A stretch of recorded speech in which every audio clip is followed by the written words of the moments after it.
Okay, let's have a look at this Continuing Competence Toolkit, a key resource on the SRA website. It explains and contextualizes some of the expectations on the part of the SRA in terms of behaviours, really, from solicitors and firms going forward in the new continuing competence regime. Now, clearly, I'm not going to go through it blow by blow. It's on the web, on the SRA website for all to see. So what I will focus on are, I think, some of the key behavioural changes and challenges that the toolkit poses for the profession, whilst also putting it within its overall regulatory context. So the key questions: what does the Continuing Competence Toolkit say that solicitors should be doing, and what ultimately is its regulatory status? Okay, what does it say we should be doing? Again, rather than going through it blow by blow, I think I'll start off with this slide, which attempts to capture at quite a high level of abstraction the key behaviours which are set out in the Continuing Competence Toolkit. And what you'll see is that the words in black are arguably, and in some cases certainly, what solicitors do already in practice. They plan their learning and development, they do it. Of course, historically that's been very much focused around doing 16 hours, and they record it. And again, up to now, it's very much been a case of making sure that you've got that paper trail of 16 hours attendance, so that come October the PCRE process is nice and smooth. The words in red are the new behaviours which the new continuing competence regime expects solicitors to engage with. And certainly these are quite challenging, potentially. And the most challenging of all is this word reflect, because it's quite clear that within the continuing competence regime there is an expectation of culture change, actually, that solicitors will become more reflective. They will reflect on what it is that they're doing in practice, what their needs are from a learning development perspective, and that reflection will be the engine room around identifying learning development needs, which they then have to plan and action. So the first key idea is a greater prominence around reflection within the new regime. And as I say, having reflected, lawyers then identify what it is that they need to do to remain sharp and to maintain their continuing competence. And identification of learning and development needs is another key idea within the new regime. It crops up so often as you read through the Continuing Competence Toolkit. Plan, do, record. Record, I think, potentially for many firms will remain similar to what it is now. I don't think that firms will necessarily disband the tracking of CPD that is done by lawyers, but I suppose the point to make is that simply tracking hours and proving that lawyers have done a certain number of hours of CPD is not enough in itself. It's not as important as it used to be under the 16 hours input regime. Equally important now, if not more so, is the evaluation about those CPD hours, the evaluation around what a lawyer has actually done. Evaluation in the sense of, well, how did that help? What did I get from that training? How can I apply that into my practice? How does that help address my learning and development needs? So there is a greater level of rigour, reflection, evaluation implied by the new regime.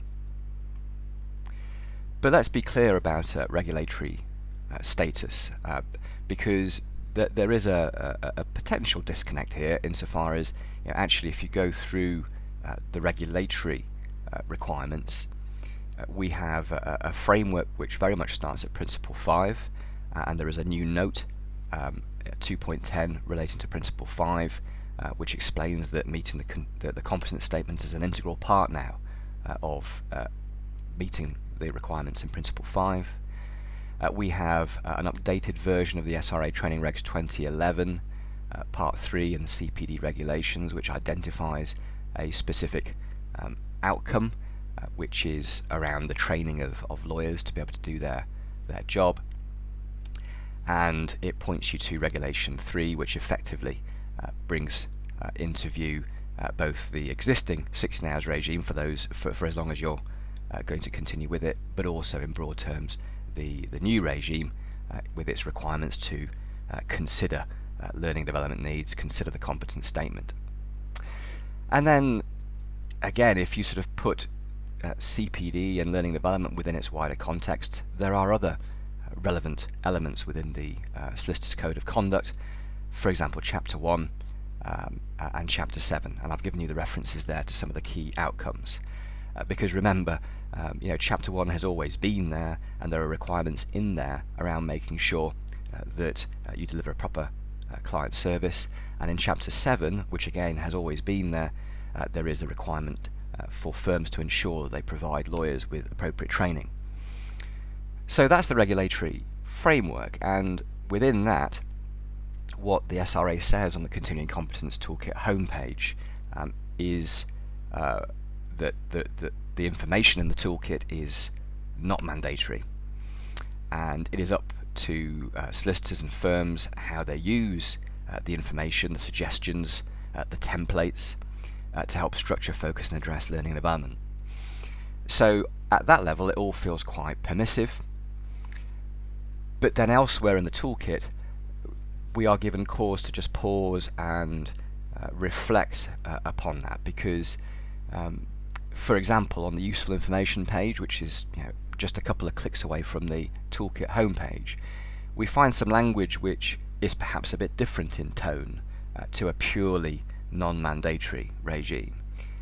The language here is about expecting solicitors and firms to do particular things, and the core expectations again there are focused around reflection, identification of learning development needs, planning and addressing development needs, recording this activity so that the solicitor can demonstrate to the SRA that they have taken steps to ensure their ongoing competence.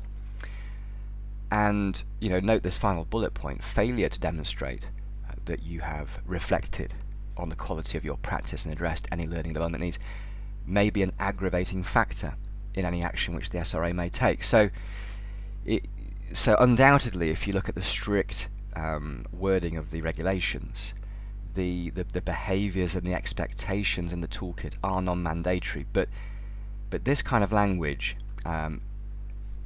it creates, I think, some room for doubt, and for firms to really think through very carefully the behaviours that they need to be getting their lawyers to do and to engage with, and also how they capture that so that they can demonstrate that they have done sufficient and met a sufficient number and level of these behaviours to be able to satisfy the SRA in the event that there is ever a conversation between the SRA and the firm and that individual lawyer about issues around their core competency to practice. Okay, we'll leave it there, and in the next video we'll look at the annual declaration and the PCRE.